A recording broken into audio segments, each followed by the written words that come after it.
నమస్తే శివాబి న్యూస్ కు స్వాగతం. నా పేరు శైలజ. ఈనాటి వార్తల్లోని ముఖ్యాంశాలు.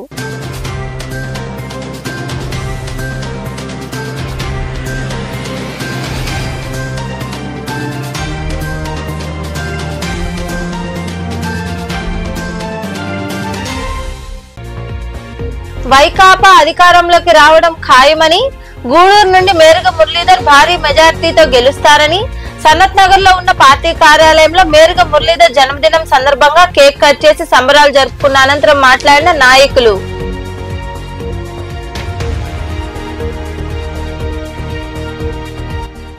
పది సప్లిమెంటరీ పరీక్షలకు అన్ని వసతులు సమకూర్చామని, మనుబోలులోని ఉన్నత పాఠశాలలో ఏర్పాటు చేసిన మీడియా సమావేశంలో వివరాలు వెల్లడించిన ప్రధానోపాధ్యాయుడు డేవిడ్.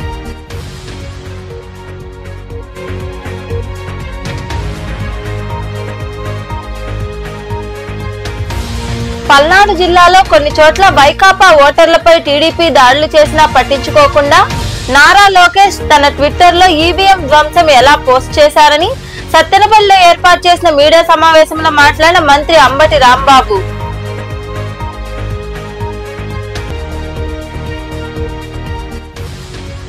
వైభవంగా శ్రీ లక్ష్మీ నరసింహస్వామి కళ్యాణం. చిల్లకూరు మండలంలోని కలువకొండ క్షేత్రంలో కొలువైయున్న శ్రీ లక్ష్మీ నరసింహుడి కళ్యాణంలో విరివిగా పాల్గొని స్వామి అమ్మవార్లను దర్శించుకున్న భక్తులు.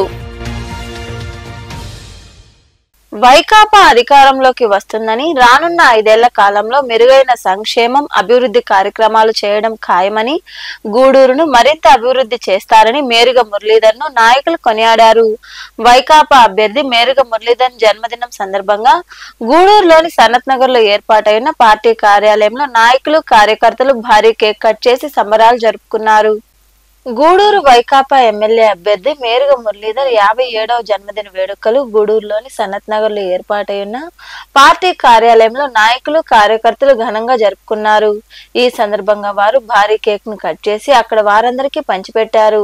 ఈ సందర్భంగా పార్టీ పట్టణ అధ్యక్షుడు బొమ్మిడి శ్రీనివాసులు మరికొందరు మాట్లాడుతూ అభ్యర్థి మురళీధర్ మరెన్నో జన్మదిన వేడుకలు జరుపుకోవాలని ఆకాంక్షించారు. జూన్ 4న వైకాపా అధికారంలోకి వస్తుందన్నారు. రానున్న 5 ఏళ్లలో సంక్షేమం, అభివృద్ధి కార్యక్రమాలు అమలు చేయడం ఖాయమని పేర్కొన్నారు. ఎమ్మెల్యే అభ్యర్థిగా మురళి అధిక మెజార్టీతో గెలవడం ఖాయమని నాయకులు ధీమా వ్యక్తం చేశారు. వైఎస్ఆర్ కాంగ్రెస్ పార్టీ గూడూరు నియోజకవర్గ అభ్యర్థి పెద్దలు మేరుగ మురళన్న గారి జన్మదిన సందర్భంగా వైఎస్ఆర్ కాంగ్రెస్ పార్టీ నాయకులను నారాయణ రెడ్డి, అశోక్ రెడ్డి, పెంచుల్ రెడ్డి, సునీల్ రెడ్డి అందరి సమక్షంలో కేక్ కట్ చేయడం జరిగింది. చాలా సంతోషం. ముందుగా మురళన్నకి వైఎస్ఆర్ కాంగ్రెస్ పార్టీ పట్టణ తరఫున హృదయపూర్వక జన్మదిన శుభాకాంక్షలు తెలియజేస్తున్నాం. ఇంత పెద్ద ఎత్తున ఈ యొక్క కార్యక్రమం జరపడానికి అందరూ కూడా కలిసికట్టుగా వచ్చి ఆ మురళన్నకి జన్మదిన శుభాకాంక్షలు తెలియజేస్తూ ముందుగా అడ్వాన్స్ కంగ్రాచులేషన్ కూడా తెలియజేస్తున్నాం. ఎందుకంటే ఖచ్చితంగా కూడా గూడూరు పట్టణం నుంచి వైఎస్ఆర్ కాంగ్రెస్ పార్టీ జెండా ఎగరవేస్తున్నాం. దానికి ఎటువంటి సందేహం లేదు. మా యొక్క అంచనాలు, మాకు వచ్చినటువంటి ఇన్ఫర్మేషను అన్నీ కూడా చూసుకొని గర్వంగా కూడా ఈ గూడూరు నియోజకవర్గానికి వైఎస్ఆర్ కాంగ్రెస్ పార్టీ ఎమ్మెల్యే మురళని చెప్పి ఈ సందర్భంగా తెలియజేసుకుంటూ, ఒక మంచి మనసు ఉన్నటువంటి వ్యక్తి. దాదాపు వైఎస్ఆర్ కాంగ్రెస్ పార్టీ గూడూరు నియోజకవర్గంలో సమన్వయకర్తగా ప్రకటించినప్పటి నుంచి ఈ గూడూరు నియోజకవర్గంలో ఉన్నటువంటి ప్రతి ఒక్కరిని కూడా పేరు పెట్టి పిలిచే నాయకుడు ఎవరైనా ఉన్నారు అని అంటే మన మేరుగ మురళని అని చెప్పి సందర్భంగా తెలియజేసుకుంటూ, అందరు కూడా సంపూర్ణంగా మురళన్నకి మద్దతు పలికారు. ఈరోజు అదేవిధంగా జన్మదిన శుభాకాంక్షలు కూడా అందరూ ఎంపీపీ ఇంకా మాజీ కౌన్సిలర్లు, వార్డు ఇన్ఛార్జీలు, మండల నాయకులు అందరూ ఇచ్చేసి కార్యక్రమాన్ని జయప్రదం చేసినందుకు ముందుగా ప్రతి ఒక్కరికి పేరు పేరున స్వతంత్రం తెలియజేసుకుంటున్నాము. మురళన్నకి మరోసారి స్వతంత్ర అభినందన తెలియజేసుకుంటున్నాం.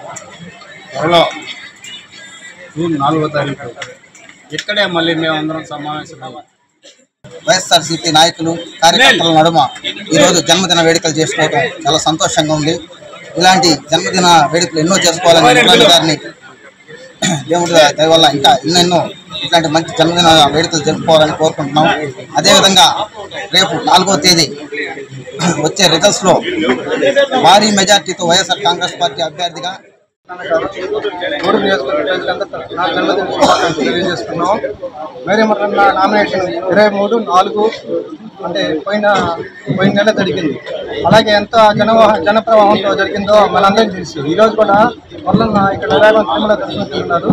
అలాగే ఈరోజు వాళ్ళ అభిమానంతో ఎంతమంది వచ్చారో మీకు అందరికీ తెలుసు. ఈ విజయోత్సవం ఇలాగే కొనసాగాలని మురళన్న ఎమ్మెల్యేగా సందర్భంగా చేస్తాను. అభిమానులు అందరూ స్వచ్ఛందంగా వచ్చిన వాళ్ళే, ఎవరు ఒకరు పిలుస్తాను ఇంకొకరు పిలుస్తాను వచ్చిన వాళ్ళు కాదు. మురళన్న పట్ల అందరికీ అభిమానం అలా ఉంటుంది. ప్రతి ఒక్కరిని పేరు పెట్టి పిలిచే స్వభావం మురళన్నది కాబట్టి ఆయన కోసం వచ్చిన అందరికీ ధన్యవాదాలు. ఈ జన్మదిన వేడుకల్లో నాయకులు నారాయణ రెడ్డి, పెంచల్ రెడ్డి, సుభాన్, బుజ్జి, రూపేష్ రెడ్డి, అనుదీప్, రుధీర్ రెడ్డి తదితరులు పాల్గొన్నారు. 10వ తరగతి సప్లిమెంటరీ పరీక్షలు గురువారం నుండి మొదలయ్యాయి. మనుబోలులోని జడ్పీ బాలురావు ఉన్నత పాఠశాలలో 1030 మంది విద్యార్థులు 10 పరీక్షలు రాస్తున్నారు. ఈ క్రమంలో భాగంగా పాఠశాల ప్రధానోపాధ్యాయుడు డేవిడ్ పరీక్షా వివరాలు వెల్లడించారు. 10వ తరగతి సప్లిమెంటరీ పరీక్షలు ప్రారంభమయ్యాయి. మనుబోలులోని జడ్పీ ఉన్నత పాఠశాలలో పరీక్షా కేంద్రాన్ని ఏర్పాటు చేశారు. ఈ సందర్భంగా పాఠశాల ప్రధానోపాధ్యాయుడు డేవిడ్ మాట్లాడుతూ 10 పరీక్షల్లో ఫెయిల్ అయిన విద్యార్థులకు అడ్వాన్స్ సప్లిమెంటరీ పరీక్షలు పాఠశాలలో జరుగుతున్నాయన్నారు. ఈ పరీక్షలకు 1030 మంది విద్యార్థులు హాజరు కానున్నారని తెలిపారు. ఇప్పటికే విద్యార్థులకు హాల్ టికెట్లు పంపిణీ చేశామని పేర్కొన్నారు. పరీక్షలకు హాజరయ్యే విద్యార్థులకు పరీక్షా కేంద్రాల్లో అన్ని మౌలిక వసతులు కల్పించామన్నారు. ఉచిత బస్సు సౌకర్యం కూడా ఉందని ప్రధానోపాధ్యాయుడు డేవిడ్ వివరించారు. 2024 మార్చిలో జరిగినటువంటి 10వ తరగతి ఫెయిల్ అయినటువంటి విద్యార్థులకు రేపటి నుండి అనగా 24/5/2024 నుంచి అడ్వాన్స్డ్ సప్లిమెంటరీ ఎగ్జామ్స్ స్టార్ట్ అవబోతున్నాయి.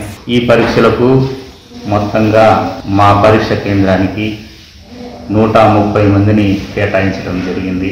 అందులో అన్ని సబ్జెక్టులు ఫెయిల్ అయిన వాళ్ళు కొందరు, 1-2 ఫెయిల్ అయిన వాళ్ళు కొందరు, తక్కువ మార్కులతో ఫెయిల్ అయిన వాళ్ళు కొందరు ఉన్నారు. ఎవరెవరి సబ్జెక్టు రోజు వాళ్ళు వచ్చి ఇక్కడ పరీక్ష రాసుకుంటారు. అందరికీ ప్రభుత్వం వాళ్ళు బస్సు సౌకర్యాలు అంటే పల్లెటూళ్ళ నుంచి వచ్చి పరీక్ష రాసే వాళ్ళకి బస్సు సౌకర్యాలు ఏర్పాటు చేస్తున్నారు. మా పాఠశాలలో అన్ని వసతులు మేము పరీక్ష రాసే విద్యార్థులకు ఏర్పాటు చేస్తున్నాము.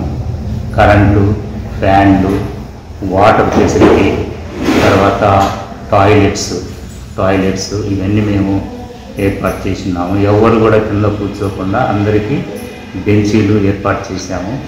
మా పాఠశాలలో విద్యార్థులకు ఎలాంటి కాబట్టి విషయం ఆల్రెడీ విద్యార్థులకు తెలియపరచడం జరిగింది. ఇప్పటికే హాల్ టికెట్స్ అన్ని మేము ఇష్యూ చేసి ఉన్నాము. ఎవరి సబ్జెక్టు రోజు వాళ్ళు వచ్చి పరీక్ష రాసుకుంటారు. అందరికీ మంచి జరగాలని చెప్పి మేము ఎన్నికల రోజున పల్నాడు జిల్లాలో హింసాత్మక ఘటనలు జరిగాయని, కొన్ని చోట్ల వైకాపా ఓటర్లపై టీడీపీ దాడులు చేసిందని మంత్రి అంబటి రాంబాబు పేర్కొన్నారు. సత్తెనపల్లిలో ఆయన మాట్లాడుతూ పిన్నెల్లి రామకృష్ణారెడ్డి పోలీసులకు ఫిర్యాదు చేస్తే వారు తగిన విధంగా స్పందించలేదన్నారు. ఈవీఎం ధ్వంసం వీడియోను అధికారులు ఎన్నికల సంఘమో విడుదల చేయకుండా నారా లోకేష్ తన ట్విట్టర్ అకౌంట్ ద్వారా ఎలా పోస్ట్ చేయగలిగాడని మంత్రి అంబటి రాంబాబు ప్రశ్నించారు. పోలింగ్ రోజున రాష్ట్ర వ్యాప్తంగా చాలా చోట్ల హింసాత్మక సంఘటనలు జరిగాయి. ప్రధానంగా పలనాడులో అంటే మా జిల్లాలో చాలా ఎక్కువగా హింసాత్మక సంఘటనలు జరిగాయి. ఒక విధంగా చెప్పాలంటే కానీ విని ఎరుగని రీతిలో ఏ రోజు జరగనటువంటి విధంగా ఏ ఎన్నికల్లోనూ జరిగినంత హింస అక్కడ చోటు చేసుకుంది. ఆ హింస చోటు చేసుకోవడానికి గల కారణాల మీద మేము ఈసీకి అనేక రకాలుగా రిపోర్ట్ చేయడం జరిగింది. ఆ రోజున పోలింగ్ రోజున పోలీసులు అసలు రిస్క్యూకు రానటువంటి పరిస్థితిని కూడా వివరించడం జరిగింది. తర్వాత అక్కడ పోలీసు అధికారులను సస్పెండ్ చేశారు, కలెక్టర్ని మార్చారు, ఇంకా కొన్ని చోట్ల కలెక్టర్ని మార్చారు. ఏదో కొంత జరిగింది, ప్రాథమికంగా తప్పు జరిగిందనేటువంటి భావన సర్వత్రా వ్యాపించి ఉన్నటువంటి తరుణం. ఇది రామకృష్ణారెడ్డి గారు ఒక పోలింగ్ బూత్లో, ఏ పోలింగ్ బూత్ అయితే ఇప్పుడు నేను చెప్తున్నాను ఆ పోలింగ్ బూత్లో ఆ ఈవీఎంను పగలగొడుతున్నట్టుగా ఒక వీడియో రిలీజ్ అయింది. ఇది ఎక్కడి నుంచి రిలీజ్ అయిందో మరి అర్థం కావడంలా. ఇది election commission has to release. యాక్చువల్గా ఇది లోకేష్ గారు ట్విట్టర్లో పెట్టారంట. ఎట్లా చేరింది లోకేష్ గారు ట్విట్టర్కి? Is it false or right? అది ఫేక్గా? అది కంక్లూజన్ ఎవిడెన్సా కాదా? ఆలోచించాలి కదా. ఏ విధమైన తప్పిదము లేదు. మేము అనేది ఏంటంటే ఇట్స్ ఎ ఫేక్ కూడా కావచ్చు అనేటువంటి అభిప్రాయం. అదే బూత్లో నేను మనవి చేస్తున్నా, ఎక్కడైతే ఇవాళ ఆ పాలవాయి గేట్ అనేటువంటి బూత్ ఉందో ఆ బూత్లో ఎంత దారుణంగా జరిగిందంటే అంతకుముందు మన పిల్లల రామకృష్ణారెడ్డి గారు చాలా క్లియర్గా ఎస్టాబ్లిష్ చేశారు అక్కడ. అది కూడా నేను మీకు చూపిస్తా. చూశారు కదా, అదే పోలింగ్ బూత్లో ఎంత దారుణంగా ఓటర్లు ఎవరైతే ఓటర్లు ఉన్నారో వైఎస్ఆర్ కాంగ్రెస్ పార్టీకి చెందిన వారని భావిస్తున్నటువంటి ఓటర్లు ఆ బూత్లోకి వెళ్ళి స్వేచ్ఛగా ఓటేస్తే ఒప్పుకోనటువంటి పరిస్థితి, బూత్ బయట హింసించి తరిమేస్తున్నటువంటి సందర్భం. ఇది వాస్తవమైనటువంటి విషయం. దీని మీద ఏమి తీసుకునేటువంటి పరిస్థితి. నేను ఇంకోటి కూడా ఈ సందర్భంగా నేను మనవి చేస్తున్నా. చాలా నియోజకవర్గాల్లో బూత్ క్యాప్చరింగ్ జరిగాయి. నా కాన్స్టిట్యున్సీలో కూడా బూత్ క్యాప్చరింగ్ జరిగి తెలుగుదేశం వాళ్ళు ఓట్లు వేసుకున్నారు. ఆ వెబ్ క్యామ్లు ఓపెన్ చేయండి అంటే ఓపెన్ చేసినటువంటి సందర్భం లేదు, దాని మీద యాక్షన్ తీసుకున్నటువంటి సందర్భం లేదు. ప్రధానంగా నేను ఇవాళ అడుగుతున్నటువంటి ప్రధానమైన ప్రశ్న ఏమిటి అంటే, పిన్నెల రామకృష్ణారెడ్డి గారు దాన్ని పగలగొట్టాడని చెప్పబడుతున్నటువంటి వీడియో ఫేక్ వీడియోనా కరెక్ట్ వీడియోనా? Number 1. This is the video అని చెప్పండి. ది ఎలక్షన్ కమిషన్ అథారిటీగా రిలీజ్ చేయాలి తప్ప ఎలక్షన్ కమిషన్ పేరు మీద నేను దొంగతనంగా తీసుకునో, లేకపోతే నేను దాన్ని ఫేక్ చేసో, లేదు లోకేష్ మీదో, లేకపోతే చంద్రబాబు మీదో నేను రిలీజ్ చేస్తే ఏం ఉపయోగం ఉంటుంది? What is the evidence? అది కంక్లూజివ్ ఎవిడెన్స్ కాదు, అది పవిత్రమైన ఎవిడెన్స్ అంతకంటే కాదు అనే విషయాన్ని దయచేసి అర్థం చేసుకోవాలని ఈ సందర్భంగా నేను కోరుతున్నాను. ఎన్నికల అధికారులు కూడా, ఎన్నికల కమిషన్ కూడా. పల్నాడు జిల్లా మాచర్లలో ప్రజాబలంతో 4 సార్లు గెలిచిన వ్యక్తి పిన్నెల రామకృష్ణారెడ్డి అని ఇప్పుడు ఒక్క ఈవీఎం ధ్వంసం ఘటన చూపి ఎల్లో మీడియా ఆయనపై దుష్ప్రచారం చేస్తోందని గురజాల ఎమ్మెల్యే అభ్యర్థి కాసు మహేష్ రెడ్డి తెలిపారు. 7 చోట్ల ఈవీఎంల ధ్వంసం జరిగితే ఎన్నికల సంఘం ఒక్క పిన్నెల రామకృష్ణారెడ్డి వీడియోను మాత్రమే ఎందుకు బయటపెట్టిందని ఆయన ప్రశ్నించారు. 4 సార్లు మాచర్లలో గెలిచిన వ్యక్తి పిన్నెల్లి రామకృష్ణారెడ్డి గారు. తెలుగుదేశం అధికారంలో ఉన్నప్పుడు, జగన్మోహన్ రెడ్డి గారు ముఖ్యమంత్రిగా ఉన్నప్పుడు కాదు, తెలుగుదేశం చంద్రబాబు నాయుడు గారు అధికారంలో ముఖ్యమంత్రిగా ఉన్నప్పుడు అక్కడ జనబలంతో గెలిచిన వ్యక్తి రామకృష్ణారెడ్డి గారు. ఎటువంటి తప్పులు లేకుండా సక్రమంగా జరిగినప్పుడే ప్రజాబలంతో గెలిచాడు. ఈరోజు ఎందుకు గెలవకుండా ఉంటాడు? ఆలోచించండి. ఈ రోజున ఒక ఈవీఎం వీడియో తీసుకొచ్చి పిన్నెల్లి రామకృష్ణారెడ్డి గారు ఇరగొట్టాడు, ఆయన తప్పు చేశాడు అని ఎత్తు చూపుతున్నారు. సరే, ఆ ఘటన పక్కన పెడదాం. ఎలక్షన్ కమిషన్ వారు దాదాపు 7-8 చోట్ల ఈవీఎం మెషిన్లు ఇరగొట్టారు, వాళ్ళ మీద కేసులు పెట్టాము అని చెప్తున్నారు. మరి ఆ వీడియోలు ఎందుకు బహిర్గతం చేయట్లేదు? ఎందుకు ఒక్క వీడియోనే బయటకు వస్తుంది? ఎందుకు తెలుగుదేశం ఇరగొట్టిన వీడియోలు లేదు? అన్ని ఏది అయితే కంప్లైంట్స్ వచ్చినాయో, ఇటు వైఎస్ఆర్సీపీ తరఫున కావచ్చు, అటు టీడీపీ తరఫున కావచ్చు, ఎందుకు ఆ వీడియోలు మీరు బహిర్గతం చెయ్యరు? అసలు వీడియో కెమెరాలు పెట్టింది ఎందుకు బూతుల్లో? ఏమన్నా తప్పులు జరిగితే తెలుసుకోవడానికి. ఆ తప్పులు జరిగినాయని గత 10 రోజుల నుంచి ఘోషిస్తున్నాం వైఎస్ఆర్సీపీ నాయకులు. ఉదాహరణకి పోనీ మాచర్ల నియోజకవర్గమే తీసుకుందాం. తుమ్మురుకోడు గాని, వెల్దుర్తి గాని, చింతపల్లి గాని, వేపకంపల్లి గాని, ఉప్పిచెర్ల గాని రిగ్గింగులు జరిగినాయి. అక్కడ ఏజెంట్లను లాగేశారు, క్లియర్ గా కనపడుతున్నాయి. ఈ రోజు కొంతమంది వైఎస్ఆర్ నాయకులు ఆ వీడియోలు చూపెట్టారు. ఇదే పాలవాయి గేట్ లో మా ఏజెంట్లను బయటకు తీసుకొచ్చి కొడుతుంటే వాళ్ళని కన్సోల్ చేసింది రామకృష్ణారెడ్డి గారు. చిల్లకూరు మండలంలోని కలువకొండలో కొలువైయున్న శ్రీ లక్ష్మీ నరసింహస్వామి దేవాలయంలో జరుగుతున్న ఉత్సవాల్లో భాగంగా గురువారం స్వామి అమ్మవార్లకు వివిధ రకాల పుష్పాలతో ప్రత్యేకంగా అలంకరించి పూజలు చేశారు. మంగళ వాయిద్యాలు, వేద మంత్రాలు, ముత్యాల తలంబ్రాలతో స్వామివారి కళ్యాణోత్సవం వైభవంగా జరిగింది. భక్తులు అధిక సంఖ్యలో పాల్గొని స్వామి అమ్మవారిని దర్శించుకుని తీర్థ ప్రసాదాలు స్వీకరించారు. అనంతరం భారీ అన్నదాన కార్యక్రమం నిర్వహించారు.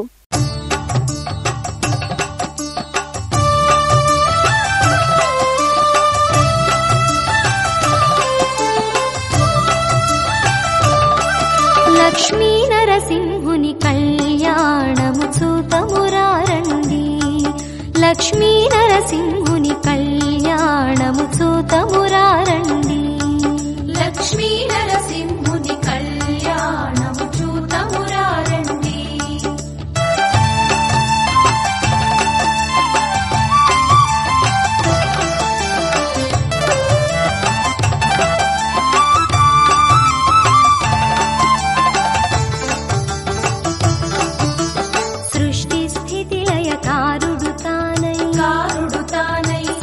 చరాచర జీవ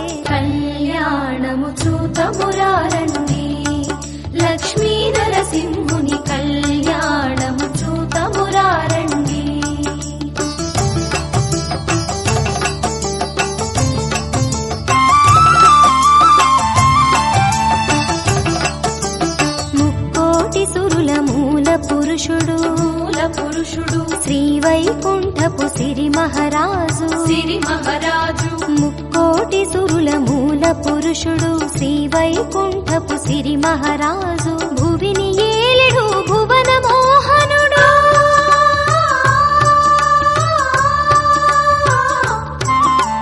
భువిని ఏలెడు భువన మోహనుడు మనతో మహిళ మరి మరి మధురం కళ్యాణము చూతమురారండి లక్ష్మీ నరసింహుని కళ్యాణము చూతమురారండి.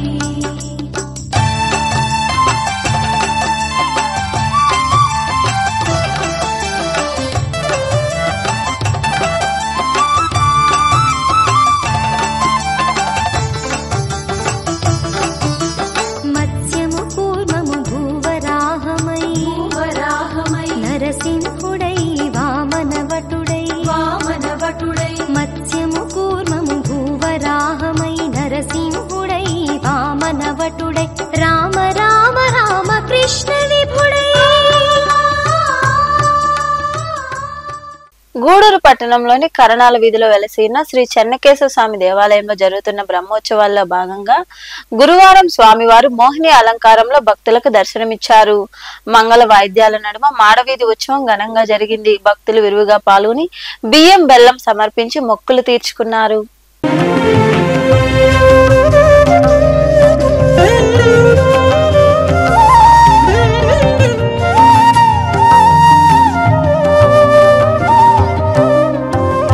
బంగారు పల్లకిపై మధుమంగళ దీపం బంగారు పల్లకిపై మధుమంగళ దీపం అపురూపం హరి జగన్మోహిని రూపం బంగారు పల్లకిపై మధుమంగళ దీపం అపురూపం హరి జగన్మోహిని రూపం బంగారు పల్లకిపై మధుమంగళ దీపం.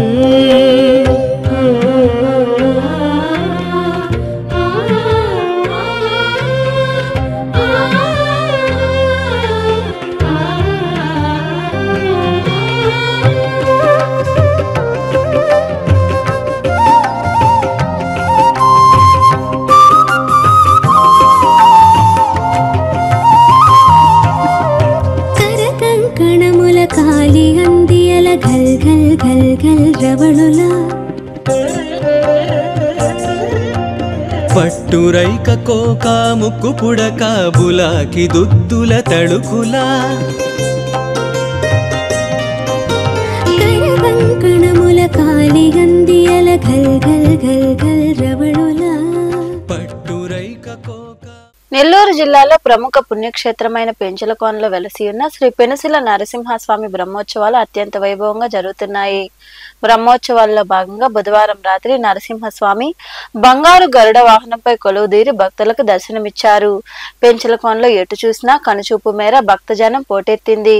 పెంచల గోవింద గోవింద అంటూ భక్తకోటి పిలుపులతో పెనుసిల నరసింహుడు పరవశించిపోయాడు. స్వర్ణమయ కాంతులతో మెరిసిపోతున్న గరుడాత్ముడిపై స్వామివారు కొలువుదీరి అశేష భక్తజనాన్ని కటాక్షించారు.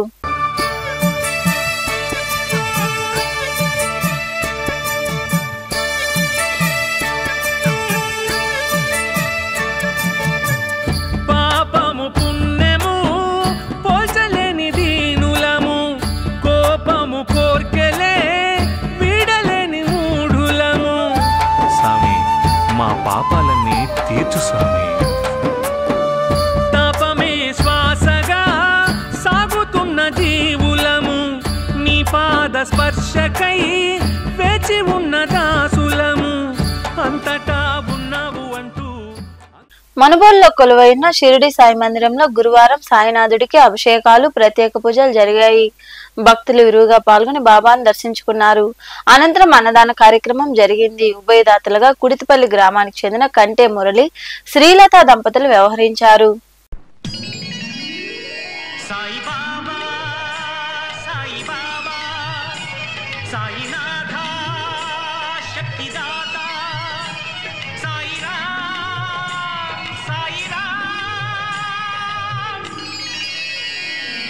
శ్రీ బాబా శివనందన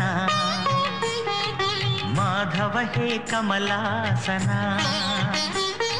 శ్రీ బాబా శివనందన మాధవ హే కమలాసన శ్రీ దత్త జ్ఞానేశ్వర నీ చరణాలే శరణాలయ ఓ శ్రీ బాబా శివనందన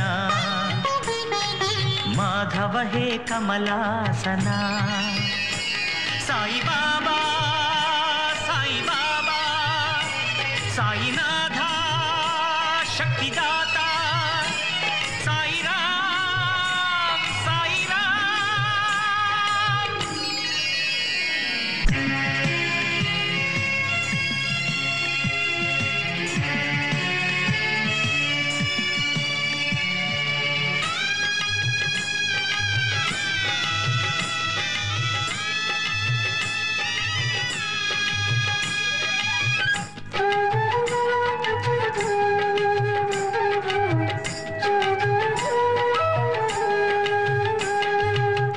చింతను తొలగించి కోరిన వరమిచ్చే దాతవు నీవే కదా దేవుడు నీవే కదా ఎవరిదే మతమైన నిన్ను తలిచే వేళ తలచినది నెరవేర్తువే కడవరకు తోడుందువే నమ్మిన వారికి శరణము నీవే. సైదాపురంలోని బస్టాండ్ ప్రాంతంలో కొలువై ఉన్న సాయి మందిరంలో గురువారం బాబాకు ప్రత్యేక పూజలు నిర్వహించారు. భక్తులు పాల్గొని సాయినాథుని దర్శించుకున్నారు. అనంతరం అన్నదాన కార్యక్రమం జరిగింది. ఉభయదాతలుగా కొత్తకోట వెంకట శృతి, బండి వెంకటేశ్వర్ల రెడ్డి సోదరులు తిరుపతి శ్రీనివాసులు, దేవళ్ల రత్నయ్య వ్యవహరించగా మజ్జిగ దాతగా తాళ్ళూరి ఈశ్వరయ్య వ్యవహరించారు.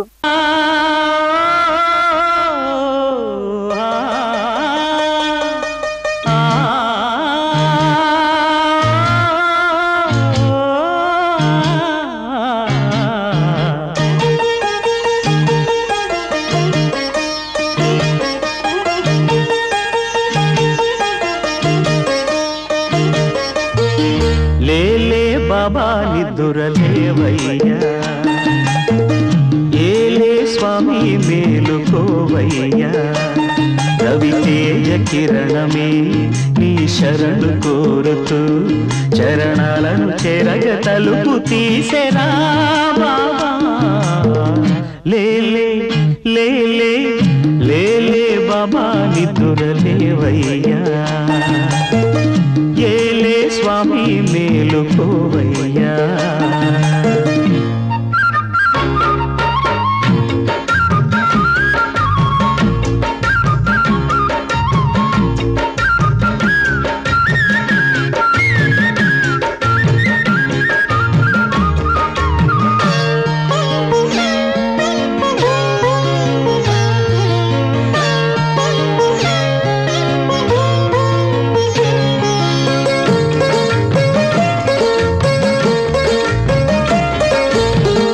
వేగు చుక్క తిలకమెట్టి వేదమంత్ర పువ్వులు పెట్టి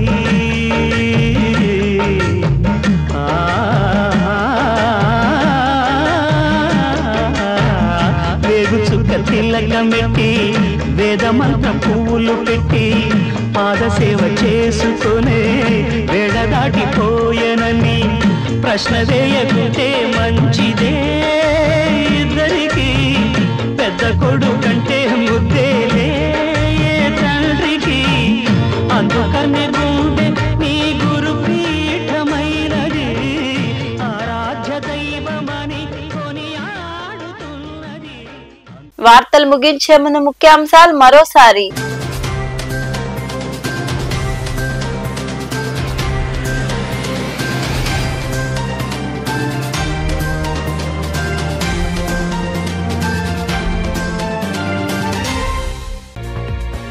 వైకాపా అధికారంలోకి రావడం ఖాయమని, గూడూరు నుండి మేరుగ మురళీధర్ భారీ మెజార్టీతో గెలుస్తారని, సనత్ నగర్ లో ఉన్న పార్టీ కార్యాలయంలో మేరుగ మురళీధర్ జన్మదినం సందర్భంగా కేక్ కట్ చేసి సంబరాలు జరుపుకున్న అనంతరం మాట్లాడిన నాయకులు.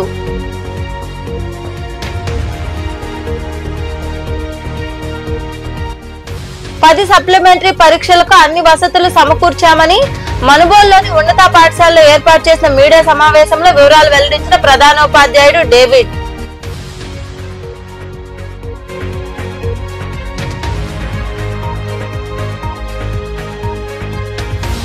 పల్నాడు జిల్లాలో కొన్ని చోట్ల వైకాపా ఓటర్లపై టీడీపీ దాడులు చేసినా పట్టించుకోకుండా నారా లోకేష్ తన ట్విట్టర్ లో ఈవీఎం ధ్వంసం ఎలా పోస్ట్ చేశారని సత్తెనపల్లిలో ఏర్పాటు చేసిన మీడియా సమావేశంలో మాట్లాడిన మంత్రి అంబటి రాంబాబు.